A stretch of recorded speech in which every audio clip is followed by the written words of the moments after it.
सायंकाळी आकाशात काळे ढग दाटले होते, पण त्या ढगांपेक्षा जास्त मळभ होता एका आईच्या मनात. शिवबा अफजल खानाच्या भेटीला जाणार होता. कडवट मोगलांची हत्यारे, कारस्थानं आणि फसवणुकीनं भरलेली ती भेट. पण त्याआधी शिवबा आला आपल्या आईजवळ. गडावरच्या त्या पवित्र सभा मंडपात आईनं त्याचं कपाळ ओलचुंब केले. ती म्हणाली, शिवबा, तू फक्त माझा पुत्र नाहीस, हिंदवी स्वराज्याची आस आहेस. तू तलवारीसारखा चमक, पण न्यायासाठीच. डोळे अश्रूंनी भरले, पण आवाजात ताकद होती.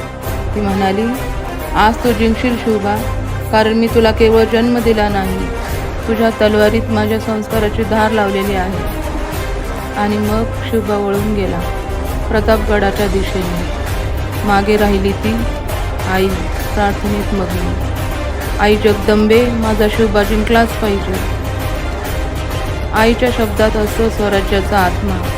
म्हणूनच शिवरायांनी अफजल खानाला हरवलं आणि एका आईचा विश्वास जिंकला.